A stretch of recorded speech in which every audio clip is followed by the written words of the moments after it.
آپ کو مزہ آتا ہے یقین کریں اس طرح کی گالیاں کھا کے، اس لیے کہ ہمیں یہ خوشی ہوتی ہے کہ انبیاء جب دعوت حق بلند کرتے تھے ان کے مخالفین ان کو گالیاں دیتے تھے، اس سے ان کے مرتبے بلند ہوتے تھے۔ تو انبیاء کا جو ڈاکیا ہے نا آج انبیاء کی دعوت لوگوں تک پہنچا رہا ہے، اس کو بھی وہ گالیاں کھائے گا تو وہ بھی اس کو انجوائے کرے گا کہ میں بھی انگلی کٹا کے شہیدوں میں شامل ہو رہا ہوں، میں بھی انبیاء کرام کا قیامت والے دن پڑوس حاصل کروں گا انشاءاللہ۔ کہ مرزا جیلمی کے گھر کے ساتھ قادیانی رہتے ہیں اور اس کے ابو جو کام پہ چلے جاتے تھے وہ قادیانی کے گھر آتے تھے۔ مرزا جیلمی قادیانی کی نسل سے ہے اور نطفہ حرام سے۔ آج مسلم ٹی وی قادیانیوں کا کھلا ہوا، اس کے اوپر جی کون آ گیا جی؟ علی بھائی آ رہے ہیں، علی بھائی۔ یہ خوشی کی بات ہے؟ یہ بدبختی کی بات ہے؟ میرا مقام اور منصب میرا مرتبہ کیا ہے؟ کیا چاند کے پتھر کو دینے سے چاند گدلا ہو جائے گا؟ نہیں نہیں، تیری تھوک جو ہے وہ تیرے منہ کے پر آ کے گرے گی۔ حضرات گرامی کے ہر محب رسول تیرے پر تھوکے گا، ہر محب صحابہ تیرے پر تھوکے گا، ہر ابن تیمیہ سے محبت کرنے والا تیرے وجود کے پر تھوکے گا، تیرے کردار پہ تھوکے گا، تیری سیرت پہ تھوکے گا، تیرے نسب العین پہ تھوکے گا، تیرے نظریے پہ تھوکے گا۔ حضرات گرامی کے جھوٹا ہے، یہ کذاب ہے، یہ مکار ہے، یہ دجال ہے، لوگوں کو اپنی دعوت تصویر میں پھنسانا چاہتا ہے۔ اہل سنت میں سے اپنے کرکٹر تیار کرتے ہیں جنہوں میں لبادہ اہل سنت کا پہناوا ہوتا ہے، اور حقیقت میں وہ رافضیت کے گندے نطفے ہوتے ہیں اور صحابہ کی مبارک ہستیوں پہ اپنی ناپاک گندی پلید زبانوں کو دراز کرتے ہیں، جس کی بہت ساری مثالیں ہمارے سامنے موجود ہیں۔ اسحاق جھال والا مردود اسی قسم کے انسانوں میں سے تھا، انجینئر مرزا مردود اسی قسم کے انسانوں میں سے ہے جو صحابہ کی پاک ہستیوں کو اپنی گندی پلید ناپاک زبان سے لوگوں کے سامنے ان کی حیثیت کو خراب کرنے کے لیے رافضیت کے پیسوں پہ پلنے والا، ایران کے ٹکڑوں پہ پلنے والا یہ جانور صحابہ کے بارے میں اپنی زبان گندی دراز کرتا ہے، اور حقیقت میں اس کا من پلید ہے، اس کے ماننے والے اس سے بڑا پلید ہے۔ مرزا محمد علی کو کیا پتا بابا ہوتا کیا ہے؟ وہ تو اس کو تو نہیں، جو پیچھے سے پیسے آ رہے ہیں اس کو تو وہ نظر آ، اس کو کیا پتا بابا ہوتا کیا ہے؟ بابا اپنے زمانے میں ایک زمان ہوتا ہے، بابا اپنی جہاں میں ایک جہاں ہوتا ہے، اس کا وقت ایک جہاں ہوتا ہے، یہ اس کو نہیں پتا ہونا، اس کی باتوں میں آنا انشاءاللہ۔ اور مرزا جیلمی بولے گا مجھے اس بات کہاں سے چلیں گے؟ ایک کتے دے دماغ میں جو پاؤں کو تو سوا کھ نہیں آؤں، کتے دے دماغ میں پاؤں کو تو سوا کھ نہیں آؤں، کھ نہیں آؤں کہ کیسے یہ قبر سے نکلیں گے۔ تو علمی کتابی نہیں ہے، تو دنیا کا سب سے بڑا فسادی ہے، جس کا کام جس بمبخ کو بٹھایا گیا صحابہ کے خلاف بھونکنے کے لیے، میرا کام یہی ہے۔ محمد علی تو آپ کو پتہ لگ جائے گا، یہ سمجھ نہیں آئے گی تو کے پتر کدھر ہے؟ اللہ جنہوں اپنے پیو کا ہی نہیں پتا وہ انہاں اولیاء اللہ تے بھونکدا پیا۔ خواجہ معین الدین چشتی اجمیری تے بکواس کر رہا ہے، داتا گنج بخش علی جوہری تے بکواس کر رہا ہے، حضرت باجی مستامی تے بکواس کر رہا ہے۔ یہ وہی بندہ کر سکتا ہے جنہوں اپنے پیو کا نہیں پتا، اور ساری امت کے اکابر کے خلاف بھونکتا ہے۔ اور میں ہوں مسلم علمی کتابی۔ یہ کتابی کا جو لفظ ہے فقہ کی کتابیں یا ہمارے عربی لٹریچر میں تو یہ تو یہودی یا کرسچن کو کہا جاتا ہے، اور اس کا معاملہ بھی بٹوین لائنز اسی طرح ہی ہے۔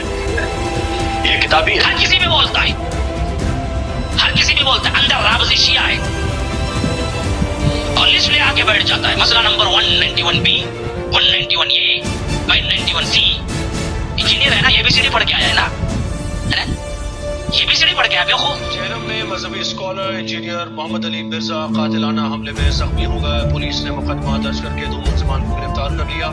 گزشتہ روز جہلم میں ہفتہ وار لیکچر کے دوران حملہ آور نے انجینئر محمد علی مرزا پر چاقو سے وار کیا، جس سے محمد علی مرزا کے بازو پر معمولی زخم آیا۔ اس میں عرض کر دوں کہ یہ بعض لوگ جو ہمیں مشورہ دے رہے ہیں نا کہ جی وہ جو حالات و واقعات پڑے ہیں جی آپ ملک چھوڑ جائیں، یہ کر دیں، میرے بھائی یہ آپ کسی اس زوم میں نہ رہیے گا، ملک چھوڑ کے کیا یہ لوگ سب کچھ چھوڑ کے جائیں گے، یہ ان کے باپ کا ملک ہے کہ چھوڑ کے چلے جائیں، ان کو پتہ ہی نہیں میری طبیعت کا، یہ اس چکر میں تھے کہ ہم یہ کریں گے تو یہ ٹھنڈا پڑ جائے گا۔ اللہ دے بندے ہو، یہ ٹھنڈے وہ پیندن ہیں جو عوام کے ٹکڑوں پہ پلتے ہیں، جو سینکڑوں لوگوں کو اپنی جیب سے روٹی کھلاتے ہیں، وہ ایسے نہیں ہوتے۔ یہ غریب نواز جو لوگ ہوتے ہیں ان کا ایٹیچیوڈ یہ نہیں ہوتا۔ آپ لوگوں کو پتہ ہی نہیں ہے کہ اللہ تعالیٰ نے آپ کو واسطہ کس بندے کے ساتھ ڈالا ہے، ابھی تک نہیں پتہ چلا آپ کو۔ تو اللہ کے فضل سے ہم سے سارے متفق ہیں، اہل حدیث ہمارے ساتھ متفق ہیں کہ رفع الیدین کا مسئلہ بالکل صحیح بیان کرتا ہے۔ بریلوی ہمارے ساتھ متفق ہیں کہ جو اسام الارمین میں اعلیٰ حضرت نے عبارتیں ہائی لائٹ کی تھیں جو بندیوں کی گستاخانہ، وہ ہائی لائٹ کرتا ہے، بالکل ٹھیک کرتا ہے۔ جو بندی ہمارے ساتھ متفق ہیں کہ جو بریلویوں کی گستاخانہ عبارتیں نکالتا ہے، بالکل ٹھیک نکالتا ہے۔ اور شیعہ ہمارے ساتھ اس حوالے سے متفق ہیں کہ جو حضرت علی کی شان میں اور اہل بیت کے دفاع میں اور آل امیہ کے خلاف حدیث بخاری مسلم سے پیش کرتا ہے، بالکل ٹھیک کرتا ہے۔ جہاں پہ اختلاف آتا ہے پھر ان باتوں میں آتا ہے جس میں ان کی دم پہ پاؤں پڑ رہا ہوتا ہے، اور سر ایک کی دم پہ پاؤں پڑ رہا ہوتا ہے تو دوسرے کے گلے میں ہار پڑ رہا ہوتا ہے۔ یہ حقیقت بات ہے۔ رفع الیدین کے مسئلے میں اگر دیوبند اور بریلویوں کی دم پہ پاؤں آ رہا ہوتا ہے نا تو اہل حدیث کے گلے میں ہار جا رہا ہوتا ہے۔ اور آل امیہ کی بدماشیوں میں جب ہم بات کرتے ہیں اور مولا علی پہ جو سب و شتم کرواتے ہیں، اس معاملے میں اگر اہل حدیث کی دم پہ پاؤں آ رہا ہوتا ہے نا تو شیعہ کی گدروں میں ہار جا رہا ہوتا ہے۔ اور جب ہم توحید کے اوپر بات کرتے ہیں اور ہم کہتے ہیں کہ مولا علی کا مطلب یہ نہیں کہ یا علی مدد کہو، اللہ کو پکارو، مولا علی بھی اللہ کو پکارتے تھے، تو اس سے اہل حدیث کے گلے میں ہار جا رہا ہوتا ہے اور شیعہ کی دم پہ پاؤں جا رہا ہوتا ہے۔ وہ علماء مجھے گالیاں دیتے ہیں، میرے خلاف ممبروں پہ تقریریں کرتے ہیں، مجھے مرتد کہتے ہیں، میں الحمدللہ میرے بھائی جو ہیں میں ان کے پیچھے پہلے سب میں نماز پڑھتا ہوں۔ میرے جیسی عاجزی کس بندے کے اندر ہے؟ لے کے آؤ، اور تو انہوں نے ذرا دی کو کلپ دکھا دے تو بندے اسلام نہیں لینے ہو۔ اور مجھے کئی بار عثمان نے کہا یار کس مٹی کا بنا ہوا ہے تو؟